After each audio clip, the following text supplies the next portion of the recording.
In the city of Malton, crime was at an all-time high, with murder, robberies, and corruption ruling the streets. With the public demanding results and an end to crime, a task force was created to combat these vile criminal elements that continue to plague this city. The squad was responsible for capturing the city's most wanted criminals, and we always got our man. The public called us the Crime Busters. The squad was led by me, Detective Jim Reed, though most people call me Noir Reed. And in today's series of the Noir Files, we look at one of the newest members in Malton City's underworld, and took us and the city by storm. This is the story of the Spectre. Case File 5, the Spectre. Real name, as of yet, unknown. Occupation, villain psychopath. MO, explosives expert. Victims, 50, believed to have killed more. Hair, dark grey. Eyes, well, greenish green. Status, alive. Whereabouts, serving a lifetime at hard time prison, though trial is repending. Now, unlike other criminals, or villains, the crime busters have apprehended, the Spectre literally came out of nowhere, and as the making of this file, his identity still remains a mystery. And is, well, practically he's a ghost, a dead man, a phantom, a spectre, hence his namesake. It's like he's been resurrected. He has a bizarre homemade costume, but of course what really makes him stand out are those facial features. However, how he got those still remains to be determined. Theories have popped up that he was born with some rare skin deformity or was experimented on. Either way, we can all agree that the look of his skin has given him a sort of reptile appearance, or a zombie-like. Jeez. My personal theory is maybe he was in the freak show, in those circuses. But then something bad happened, like they always do, especially when you're a villain in this city. And then, maybe he snapped. We also don't know how the hell he learned to make explosives, these bombs, which is definitely a huge part of his character, especially in this story, as to how he became to be. Ironically, explosives are his MO, that and causing death and destruction. His death count runs into the 50s. Our story begins with a crew of criminals smuggling themselves into a military base. They managed to hide themselves on a military truck just as it was getting past security, and then as soon as the truck stopped and the driver went to get something to eat, a crew of criminals slowly emerged from the back of the truck, all wearing, well, ghost masks. Like the mask from the Scream movie? Yeah. They were lurking around the place until eventually they came across a restricted area and began to load a truck of basically explosives. New stuff, special grade. To how they knew where the stuff was on the base is yet another mystery. Another thing that makes the Spectre so great. Eventually they were caught by security, and a gun battle ensued. Filthy habit.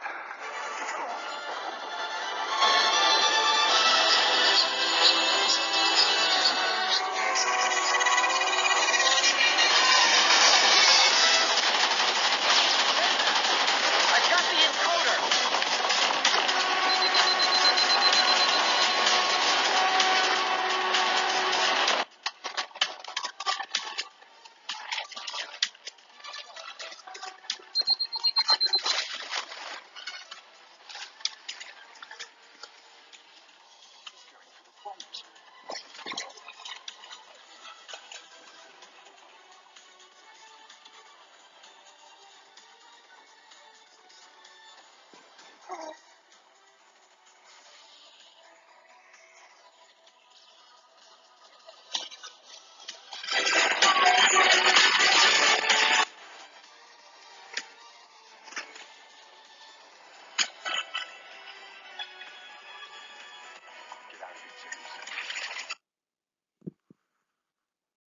And at the end of it all, well, 20 soldiers were killed, shot dead, 15 wounded, and two of the criminals that broke in were killed.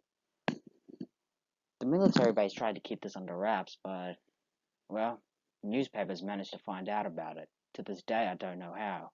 And as a result, the incident became massive media attention. The media labeled it as one of the biggest blunders in military history. Now, a friend of mine was there on the base, and Captain Barnes came up to the crime busters and asked us to help consult on this case. Now, Barnes and I happen to go way back. Hell, we grew up in the same neighborhood as a friend of ours, Dan Morningstar, the future gangster Lucifer. Another file for another time. And, well, normally I show a picture of him, but let's just say I decided to hold off on this file. It's not really important. No, me and Barnes go way back. I was the best man at his wedding, and I was named his godfather to his son, Brett Barnes, a person who will play a bigger role in the next case. Now, we looked at the two criminals that were killed and thanks to Abe, a forensic scientist, managed to track down to their last known location, to a small apartment building. The site was shocking.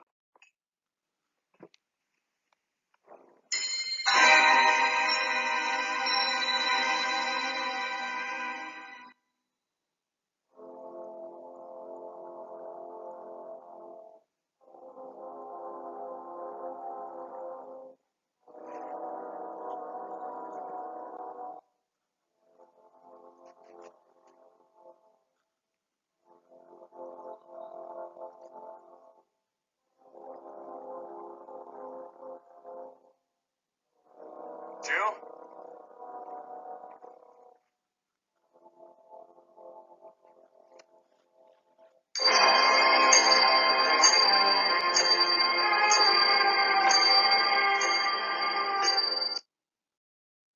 Now, the whole room was covered in blood, burnt ruins. Abe managed to deduce that the blood was the result of one criminal basically killing off all the accomplices that were basically in the robbery, and then burnt the room to erase evidence. Just as he finished his findings, the TV switched on, and we saw a live broadcasting of the man who took credit for the robbery and killings. Now, clearly by this far, I guess you can, guess who was responsible.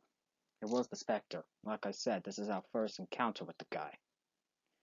Now, the footage is quite disturbing, so I've decided not to show it. However, I decided to play the audio.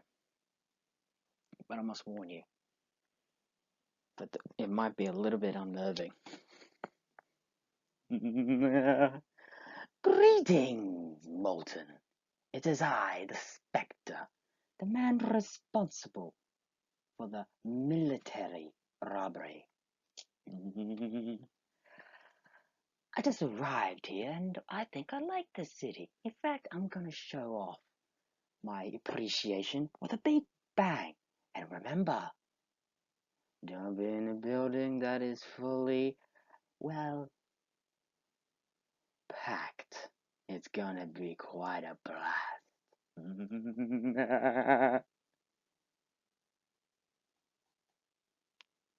Now, he has just rented, obviously blow up a certain building, and has given us a short period of time to find out. But we didn't know which building, so the natural conclusion was to track down to his base and hopefully apprehend him and his goons before it's too late. Thanks to Abe with his tech whiz, we managed to track the signal to an abandoned building. Well, not really. It's basically an old circus tent outside of town. Next thing you know, me, Axel, Taggart, Billy, and Barnes, went outside. went outside of the station into a car and drove all the way to the supposed area. We then arrived. Just as we entered through the door, we saw Spectre and his boys. He then pointed at us and told his boys to, well, deal with them. A fight broke out.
The fight ended with all the goons getting apprehended. Either they were killed in self-defense or knocked unconscious. But as we looked around, Spectre had made his escape. We then went to a nearby workbench and saw how he was making the bombs, and also plans to blow up, well, the city's big shopping mall. Immediately we called in the cavalry to quickly get the hell all the way over there. And just I realized I probably weren't going to be there in time. Me and Barnes quickly got into the car and drove off. Axel, Billy, and Taggart stayed behind to look after the boys until backup has arrived to apprehend them. We immediately drove to the shopping mall. But, well, we were too late.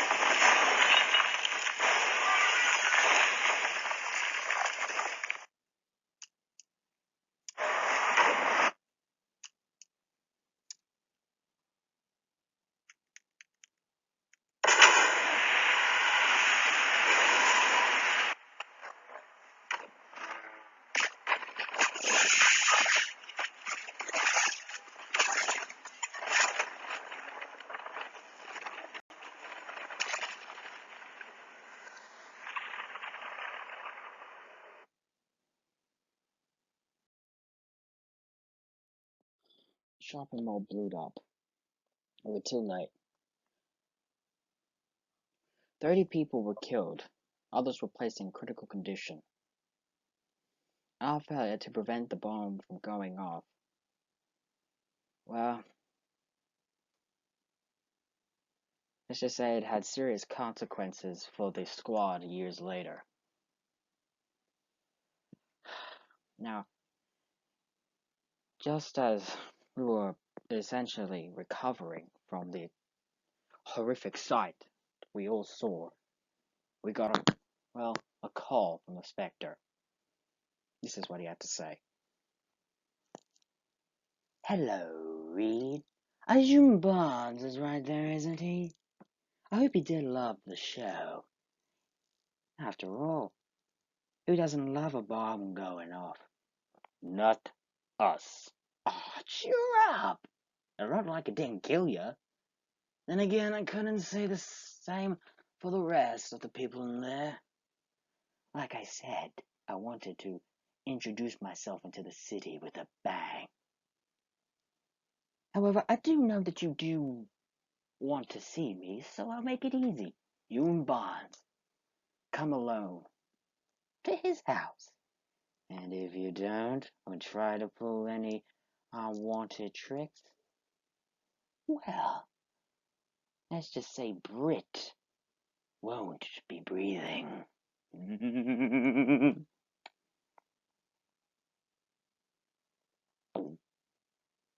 You heard that right. Immediately as we knew that and Brit's life was at stake, me and Bonds quickly rode up to his house.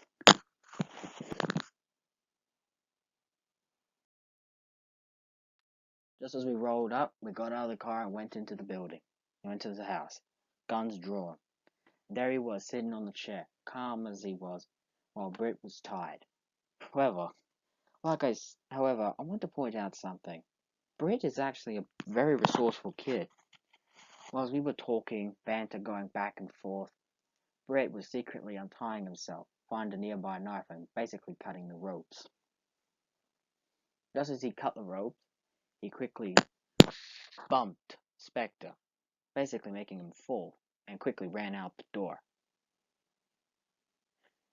Spectre later got up and threw a knife into Barnes' leg, essentially, preventing him from fighting. But he didn't prevent me from fighting, though.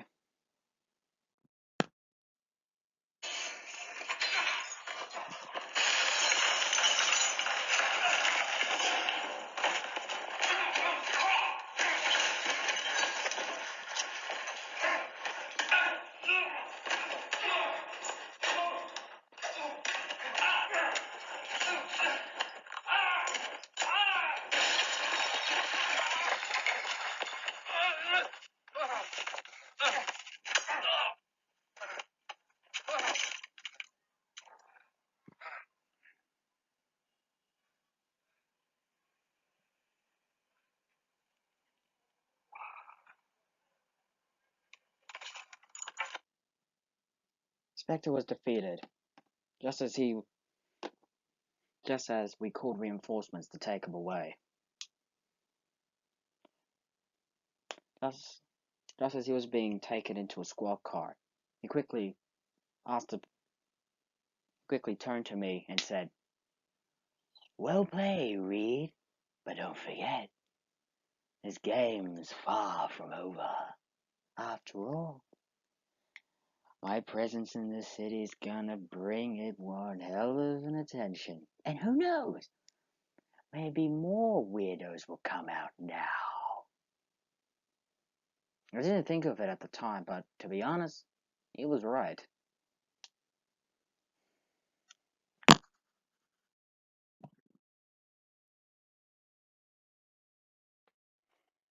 After the whole affair, Barnes resigned from his commission. He was no longer a captain in the military. He was honorably discharged, and the man absolutely deserved it. After that, he, his wife, and son essentially, moved to a more quieter life. They went back to their old neighborhood, where he started up a boxing gym designed to help kids not get involved in a life of crime. Ironically, that would be the end of him.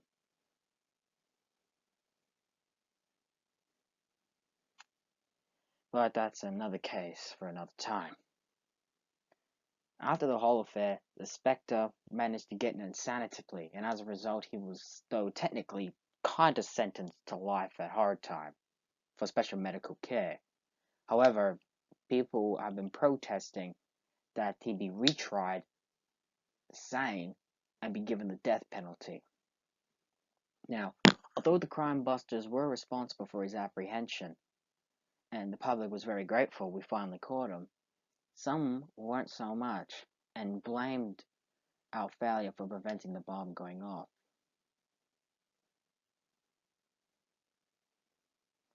Now, some people did manage to get out of the building when we were evacuating. However, not everyone made it out. Hell, some fellow officers, both from the Crime Buster squad, or even just simply any other precincts, died in the explosion too. The appearance of the Spectre has literally started a revolution in the criminal underworld. There will be more crazier criminals and whack jobs coming out of the woodworks, not interested in money. They can't be bullied, bought, reasoned, or even negotiated with. Most of them would come out with a strange desire for either attention to cause chaos, or, like the Spectre just wanted to do, watch the world burn.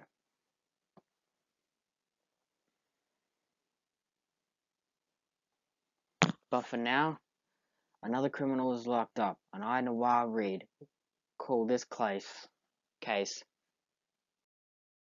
closed, though it was a heavy price. Join us next time as we look at another criminal in the ongoing series of the Noir Files.